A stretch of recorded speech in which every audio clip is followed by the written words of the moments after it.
அமரர் கல்கியின் பொன்னியின் செல்வன் பாகம் 1 அத்தியாயம் 2. ஆழ்வார்க்கடியான் நம்பி.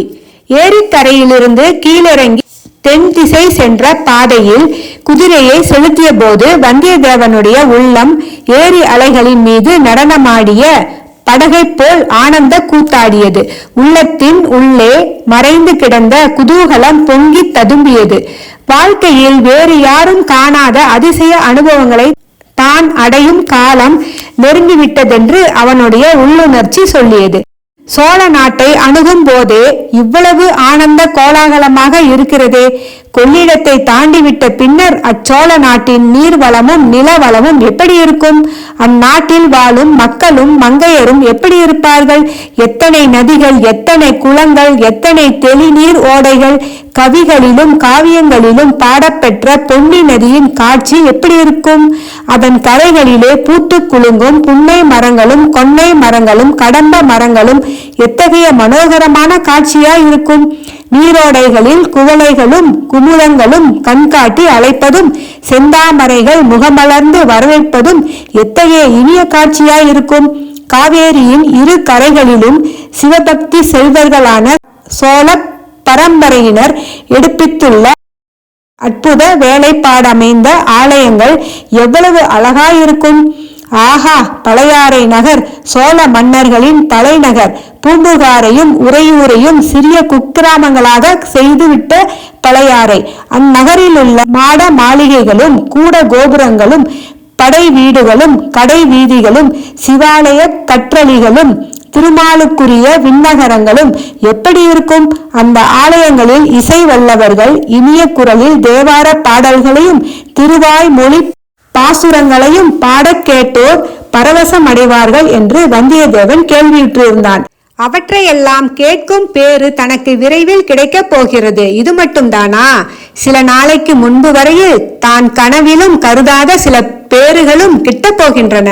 வீரத்தில் வேலனையும் அழகில் மன்மதனையும் நிகழ்ந்த பராந்தக சுந்தர சோழ மகாராஜாவை நேருக்கு நேர் காணப்போகிறான். அவ்வளவுதானா? அவருடைய செல்வ புதல்வி ஒப்புயர்வில்லாத நாரிமணி குந்தவை பிராட்டியையும் காணப்போகிறான்.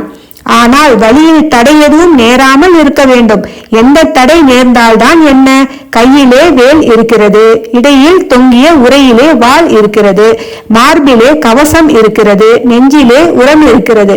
அதனால் மகாதண்ட நாயகர் இளவரசர் ஆதித்தர் ஒரு பெரிய முட்டுக்கட்டை போட்டிருக்கிறார்.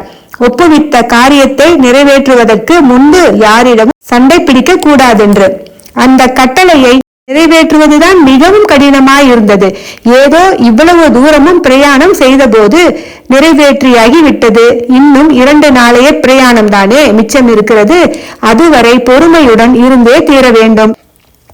ஆதவன் மறைவதற்குள் கடம்பூர் அடைய வேண்டும் என்ற கருத்துடன் சென்று கொண்டிருந்த வந்தியத்தேவன் சிறிது நேரத்திற்கெல்லாம் வீரநாராயணபுர விண்ணகர கோயிலை நெருங்கினான். அன்று ஆடி திருமஞ்சன திருவிழாவும் சேர்ந்திருந்தபடியால் கோயிலை சுற்றியுள்ள மரத்தோப்புகளில் ஜனக்கூட்டம் சேர்ந்திருந்தது. பலாச்சுளைகளும் வாழைப்பழங்களும் கரும்பு களிகளும் பல வகை தின்பண்டங்களும் விற்பவர்கள் ஆங்காங்கே கடை வைத்திருந்தார்கள். பெண்கள் தலையில் சூடிக்கொள்ளும் மலர்களையும் தேவ பூஜைக்குரிய தாமரை மொட்டுக்கள் முதலியவற்றையும் சிலர் விற்று கொண்டிருந்தார்கள். தேங்காய், இளநீர், அகில், சந்தனம், வெற்றிலை, வெல்லம், அவல், பொறி முதலியவற்றை சிலர் குப்பல் குப்பலாக போட்டு கொண்டிருந்தார்கள். ஆங்காங்கே வேடிக்கை வினோதங்கள் நடந்து கொண்டிருந்தன. ஜோஷியர்கள், ரேகை சாஸ்திரத்தில் வல்லவர்கள், குறி சொல்கிறவர்கள், விஷக்கடிக்கு மந்திரிப்பவர்கள் இவர்களுக்கும் அங்கே குறைவில்லை. இதையெல்லாம் பார்த்து கொண்டு சென்ற வந்தியத்தேவன் ஓரிடத்தில் ஒரு பெருங்கூட்டம் நின்று கொண்டிருப்பதையும் அந்த கூட்டத்துக்குள்ளே இருந்து யாரோ சிலர் உரத்த குரலில் வாக்குவாதம் செய்யும் சத்தம் வருவதையும் கவனித்தான். என்ன விவாதம் நடைபெறுகிறது என்பதை அறிந்து கொள்ள அவனுக்கு ஆவல் பீறிக்கொண்டு எழுந்தது. அந்த ஆவலை அடக்கிக் கொள்ள அவனால் முடியவில்லை. கூட்டத்திற்கு வெளியில் சாலை ஓரமாக குதிரையை நிறுத்திவிட்டு கீழே இறங்கினான். குதிரையை அங்கேயே நிற்கும்படி கொடுத்து சமிஞ்சையால் சொல்லிவிட்டு கூட்டத்தை பிளந்து கொண்டு உள்ளே போனான். அங்கே விவாதத்தில் ஈடுபட்டிருந்தவர்கள் 3 பேர்தான் என்பதை பார்க்க அவனுக்கு வியப்பு ஏற்பட்டது. ஆனால் விவாதத்தில் ஈடுபட்டவர்கள் 3 பேர்தான் என்றாலும் கூட்டத்தில் இருந்தவர்கள் பலர் அவ்வப்போது அவரவர்களுக்கு உகந்த வாதக்காரரின் கட்சியை ஆதரித்து கோஷங்களை கிளப்பினார்கள். அதனாலேதான் அவ்வளவு சத்தம் எழுந்தது என்பதை வந்தியத்தேவன் தெரிந்து கொண்டான். பிறகு என்ன விவாதம் நடைபெறுகிறது என்பதை கவனித்தான். வாதமிட்ட மூவரில் ஒருவர் உடம்பெல்லாம் ஊர்த்துவ புண்டரமாக சந்தனம் அணிந்து தலையில் முன்குடுமி வைத்திருந்த வைஷ்ணவ சிகாமணி. கையில் அவர் ஒரு குறுந்தடியும் வைத்திருந்தார். கட்டையாயும் குட்டையாயும் வைரம் பாய்ந்த திருமேனியுடன் விளங்கினார். இன்னொருவர் தமது மேனியெல்லாம் பட்டை பட்டையாக திருநீர் அணிந்திருந்த சிவபக்தர். மூன்றாவது மனிதர் காவி வஸ்திரம் தரித்து தலையையும் முண்டனம் செய்து கொண்டிருந்தார். அவர் வைஷ்ணவரும் அல்ல, சைவரும் அல்ல, இரண்டையும் கடந்தவரான அத்வைத வேதாந்தி என்று தெரிய வந்தது. சைவர் சொன்னார், ஓ ஆழ்வார்க்கடியான் நம்பியே, இதற்கு விடை சொல்லும். சிவபெருமானுடைய முடியை காண்பதற்கு பிரம்மாவும் அடியை காண்பதற்கு திருமாலும் முயன்றார்களா இல்லையா? முடியும் அடியும் காணாமல் இருவரும் வந்து சிவபெருமானுடைய பாதங்களில் சரணாகதி அடைந்தார்களா இல்லையா? அப்படி இருக்க சிவபெருமானை காட்டிலும் உங்கள் திருமால் எப்படி பெரிய தெய்வம் ஆவார்?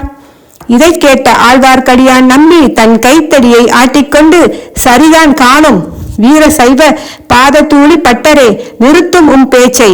இலங்கை அரசனாகிய தசகண்ட ராவணனுக்கு உம்முடைய சிவன் வரங்கள் கொடுத்தாரே, அந்த வரங்கள் எல்லாம் எங்கள் திருமாலின் அவதாரமாகிய ராமபிரானின் கோதண்டத்தின் முன்னால் தவிடு பொடியாக போகவில்லையா? அப்படி இருக்க எங்கள் திருமாலை காட்டிலும் உங்கள் சிவன் எப்படி பெரிய தெய்வமாவார் என்று கேட்டான். இந்த சமயத்தில் காவி வஸ்திரம் அணிந்த அத்வைத சந்நியாசி தலையிட்டு கூறியதாவது, நீங்கள் இருவரும் எதற்காக வீணில் வாதம் இடுகிறீர்கள்? சிவன் பெரிய தெய்வமா, விஷ்ணு பெரிய தெய்வமா என்று எத்தனை நேரம் நீங்கள் வாதித்தாலும் விவகாரம் தீராது. இந்த கேள்விகளுக்கு பதில் வேதாந்தம் சொல்கிறது. நீங்கள் கீழான பக்தி மார்க்கத்தில் இருக்கின்ற வரையில்தான் சிவன் விஷ்ணு என்று சண்டையிடுவீர்கள். பக்திக்கு மேலே ஞான மார்க்கம் இருக்கிறது. ஞானத்துக்கு மேலே ஞாசம் என்ற ஒன்று இருக்கிறது. அந்த நிலையை அடைந்து விட்டால் சிவனும் இல்லை, விஷ்ணுவும் இல்லை. சர்வம் பிரம்மமயம். ஜகத் ஸ்ரீ சங்கர பகவத் பாதாச்சாரியார் பிரம்மசூத்திர பாஷ்யத்தில் என்ன சொல்லியிருக்கிறார் என்றால், இச்சமயம் ஆழ்வார்க்கடியான் நம்பி குறுக்கிட்டு, சரிதான் காணும், நிறுத்தும். உம்முடைய சங்கராச்சாரியார் அவ்வளவு உபநிஷிதங்களுக்கு, பகவத்கீதைக்கும் பிரம்மசூத்திரத்துக்கும் பாஷ்யம் எழுதிவிட்டு கடைசியில் என்ன சொன்னார் தெரியுமா?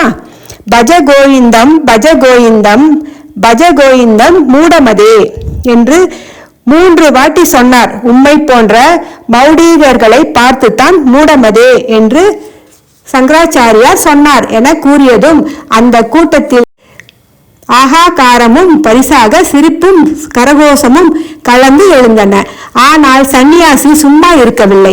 அடே முன்குடுமி நம்பி, நான் மூடமதி என்று நீ சொன்னது சரிதான். ஏனென்றால் உன் கையில் வெறுந்தடியை வைத்துக் கொண்டிருக்கும் நீ வெறுந்தடியன் ஆகிறாய்.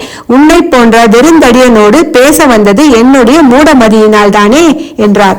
ஓம் சுவாமிகளே, என் கையில் வைத்திருப்பது வெறுந்தடி அல்ல, வேண்டிய சமயத்தில் உன்னுடைய மொட்டை மண்டையை உடைக்கும் சக்தி உடையதும் தானும் என்று கூறிக்கொண்டு ஆழ்வார்க்கடியான் கையில் இருந்த குறுந்தடியை ஓங்கினான்.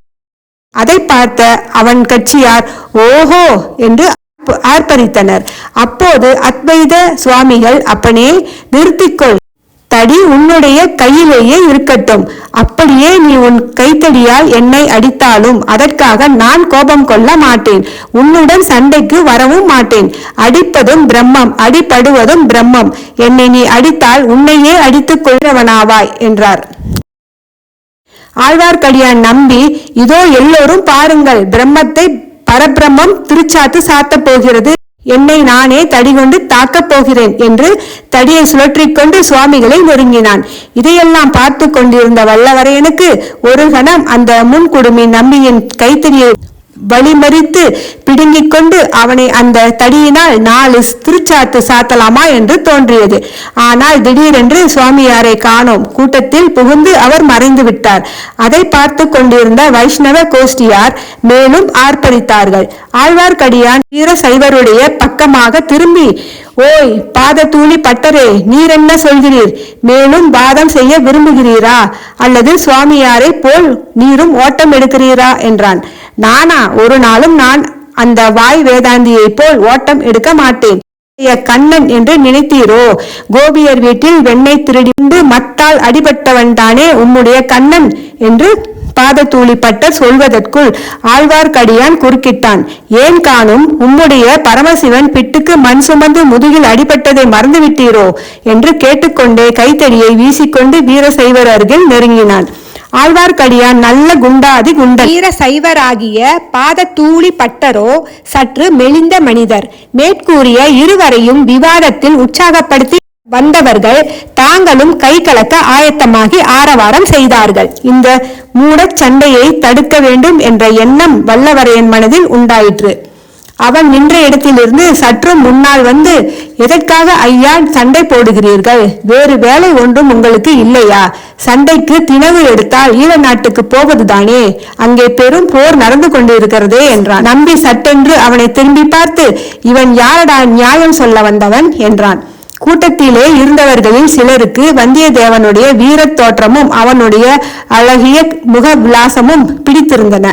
தம்பி, நீ சொல்லு, இந்த சண்டைக்காரர்களுக்கு நியாயத்தை எடுத்துச் சொல்லு, உனக்கு பக்கபலமாக நாங்கள் இருக்கிறோம் என்று அவர்கள் சொன்னார்கள். எனக்கு தெரிந்த நியாயத்தை சொல்கிறேன். பெருமானும் நாராயணமூர்த்தியும் தங்களுக்குள் சண்டை போட்டுக் கொள்வதாக தெரியவில்லை. அவர்கள் சிநேகமாகவும் சுமூகமாகவும் இருந்து வருகிறார்கள். அப்படி இருக்க இந்த நம்பியும் பட்டரும் எதற்காக சண்டை போட்டுக் கொள்ள வேண்டும் என்று வல்லவரையன் கூறியதை கேட்டு அக்கூட்டத்தில் பலரும் நகைத்தார்கள். அப்போது வீர சைவப்பட்டர், இந்த பிள்ளை அறிவாளியாகவே தோன்றுகிறான். ஆனால் வேடிக்கை பேச்சினால் மட்டும் விவாதம் தீர்ந்து விடுமா? சிவபெருமான் திருமாலை விட பெரிய தெய்வமா இல்லையா என்ற கேள்விக்கு இவன் விடை சொல்லட்டும் என்றார். சிவனும் பெரிய தெய்வம்தான், திருமாலும் பெரிய தெய்வம்தான். இருவரும் சமமான தெய்வங்கள். யாரை வேண்டுமானாலும் தொழுது கொள்ளுங்கள், சண்டை எதற்கு என்றான் வல்லவரையன். அது எப்படி சொல்லலாம்? சிவனும் விஷ்ணுவும் சமமான தெய்வங்கள் என்று சொல்வதற்கு ஆதாரம் என்ன என்று ஆழ்வார்க்கடியான் அதட்டி கேட்டான். ஆதாரமா? இதோ சொல்கிறேன். நேற்று மாலை வைகுண்டத்துக்கு போயிருந்தேன். அதே சமயத்தில் பரமசிவனும் அங்கே வந்திருந்தார். இருவரும் சம ஆசனத்தில் அமர்ந்திருந்தார்கள். அவர்களுடைய உயரம் ஒன்றாகவே இருந்தது. ஆயினும் ஐயத்துக்கு இடமின்றி என் கையினால் முளம் போட்டு இருவர் உயரத்தையும் அளந்து பார்த்தேன். அடப்பின்னாய், பரிகாசமா செய்கிறாய் என்று ஆழ்வார்க்கடியான் கர்ஜனை செய்தான். கூட்டத்தினர் சொல்லு தம்பி சொல்லு என்று ஆர்ப்பரித்தார்கள். அளந்து பார்த்ததில் இருவரும் சமமான உயரமே இருந்தார்கள். அதோடு விடாமல் சிவனையும் திருமாலையும் நேரிலேயே கேட்டுவிட்டேன். அவர்கள் என்ன சொன்னார்கள் தெரியுமா? அறியும் சிவனும் ஒண்ணு, அறியாதவர் வாயிலே மண்ணு என்று சொன்னார்கள். அவ்விதம் சொல்லி தங்களை பற்றி சண்டை போடுகிறவர்களின் வாயிலே போடுவதற்கு இந்த பிடி மண்ணையும் கொடுத்தார்கள் என்று கூறிய வல்லவரையன் மூடியிருந்த தனது வலக்கையை திறந்து காட்டினான். அதற்குள்ளே ஒரு பிடி மண் இருந்தது. அதை வீசி உதறினான். கூட்டத்தில் இருந்தவர்களில் பலர் அப்போது பெரும் உற்சாகம் கொண்டு தலைக்கு தலை தரையிலிருந்து ஒரு பிடி மண் எடுத்து நம்பியின் தலையிலும் பட்டர் தலையிலும் வீசி எறிய ஆரம்பித்தார்கள். இந்த துலாக்கிரக செயலை சிலர் தடுக்க முயன்றார்கள். அடே தூர்த்தர்களா, நாஸ்திகர்களா என்று சொல்லிக்கொண்டு ஆழ்வார்க்கடியான் தன் கைத்தடியை சுழற்றி கொண்டு கூட்டத்திற்குள் பிரவேசித்தான். ஒரு பெரிய கலவரம், அடிதடி சண்டையும் அப்போது அங்கே நிகழும் போலிருந்தன. நல்ல வேளையாக அந்த சமயத்தில் சற்று தூரத்தில் ஒரு பெரிய சலசலப்பு ஏற்பட்டது. சூராதி சூரர் வீர பிரதாபர் மாரபாண்டியன் படையெதிர் கொண்டு தாக்கி வேரோடு அறுத்த வெற்றிவேல் உடையார் 24 போர்களில் சண்டையிட்டு 64 விழுப்புண்களை பெற்ற திருமேனியர், சோழ நாட்டு தனாதிகாரி, தானிய பண்டார நாயகர், இறை விதிக்கும் தேவர், பெரிய பழுவேட்டரையர் விஜயம் செய்கிறார். பராக் பராக் வழிவிடுங்கள் என்று இடி முழக்க குரலில் கட்டியம் கூறுதல் கேட்டது. இவ்வாறு கட்டியம் கூறியவர்கள் முதலில் வந்தார்கள். பிறகு முரசு அடிப்பவர்கள் வந்தார்கள். அவர்களுக்கு பின்னால் பனைமர கொடி தாங்குவோர் வந்தார்கள். பின்னர் கையில் வேல் பிடித்த வீரர்கள் சிலர் கம்பீரமாக நடந்து வந்தார்கள். இவர்களுக்கு பின்னால் வந்த அலங்கரித்த யானையின் மீது ஆஜானுபாகுவான கரிய திருமேனியர் ஒருவர் வீற்றிருந்தார். மத்த கஜத்தின் மேல் அந்த வீரர் வீற்றிருந்த காட்சி ஒரு மாமலை சிகரத்தின் மீது கரிய கொண்டல் ஒன்று தங்கியது போல் இருந்தது. கூட்டத்தில் இருந்தவர்கள் அத்தனை பேரும் சாலையின் இருபுறத்திலும் வந்து நின்றது போல் வல்லவரையனும் வந்து நின்று பார்த்தான். யானை மீது இருந்தவர்தான் பழுவேட்டரையர் என்பது ஊகித்துக் கொண்டான். யானைக்கு பின்னால் பட்டுத்திரையினால் மூடப்பட்ட சிவிகை ஒன்று இருந்தது. இருப்பது யாரோ என்று வல்லவரையன் சிந்திப்பதற்குள்ளே செக்கச் சிவந்த நிறத்துடன் வளையல்களும் கங்கணங்களும் அணிந்த ஒரு கரம் சிவிகைக்குள்ளே இருந்து வெளிப்பட்டு பல்லக்கின் பட்டுத்திரையை சிறிது விளக்கியது. மேகத்தினால் மூடப்பட்டிருந்த பூரண சந்திரன் மேகத்திரை விலகியதும் பளீரென்று ஒளி வீசுவது போல் சிவிகைக்குள்ளே காந்திமயமான ஒரு பெண்ணின் முகம் தெரிந்தது. பெண் குலத்தின் அழகை கண்டுகளிக்கும் கண்கள் வல்லவரையனுக்கு உண்டு என்றாலும் அந்த பெண்ணின் முகம் பிரகாசமான பூரண சந்திரனையொத்த பொன் முகமாயிருந்தாலும் எக்காரணத்தினாலோ வல்லவரையனுக்கு அம்முகத்தை பார்த்ததும் உள்ளத்தில் மகிழ்ச்சி தோன்றவில்லை. இனந்தெரியாத பயமும் அருவருப்பும் ஏற்பட்டன. அதே நேரத்தில் அந்த பெண்ணின் கண்கள் வல்லவரையனுக்கு அருகில் உற்று நோக்கின. மறுகணம் ஒரு பீதிகரமான பெண் குரலில் கிரீச் என்ற கூச்சல் கேட்டது. உடனே சிவிகையின் பட்டுத்திரை முன்போல் மூடிக்கொண்டது.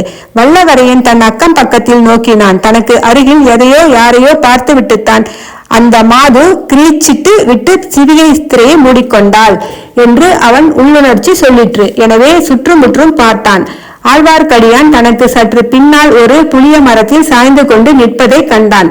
அந்த வீர வைஷ்ணவ நம்பியினுடைய முகம் சொல்ல முடியாத விகாரத்தை அடைந்து கோர வடிவமாக மாறியிருப்பதையும் பார்த்தான். வல்லவரையனுடைய உள்ளத்தில் காரணம் விளங்காத திகைப்பும் அருவருப்பும் ஏற்பட்டன. நன்றி.